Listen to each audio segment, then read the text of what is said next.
ડભોઈ થુવાવી રાજુલી પાસે ભાજપ જે વિકાસ વિશ્વાસ જાહેર સભા યોજાઈ હતી। ગુજરાત પ્રદેશ અધ્યક્ષ જગદીશ વિશ્વકર્મા હાજર રહ્યા હતા। ડભોઈના 4 જિલ્લા પંચાયત બેઠક માટે પ્રચાર કર્યો હતો।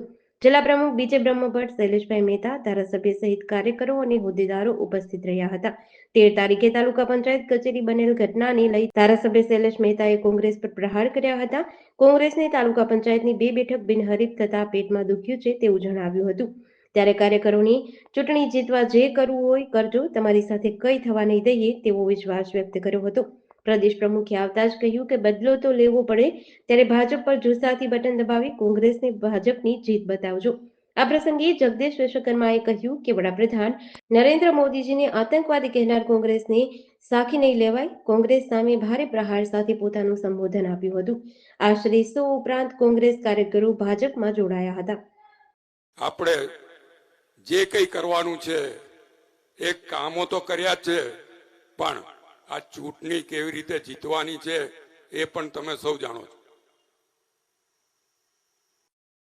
13 તારીખે એમના પક્ષના 2 ઉમેદવારોએ ફોર્મ પરત ખેંચ્યા તો પેટમાં ચચરી ગઈ હતી। પણ હું આભાર માનું છું તમારા બધાનો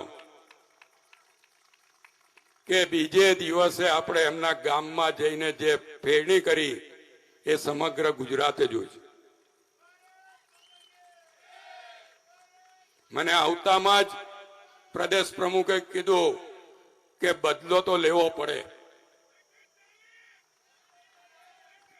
બદલો આપણે 26 તારીખે લેવાનો છે। ગુસ્સા ને જુસ્સાથી બટનો દબાવવાના છે।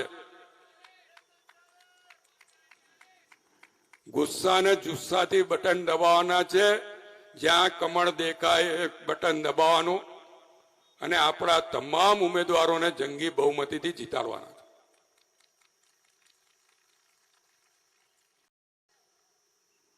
13 તારીખ પછી આવી નથી શકતા અને બધો જ પ્રતાપ ભારતીય જનતા પક્ષના કાર્યકરોનો છે, આગેવાનોનો છે।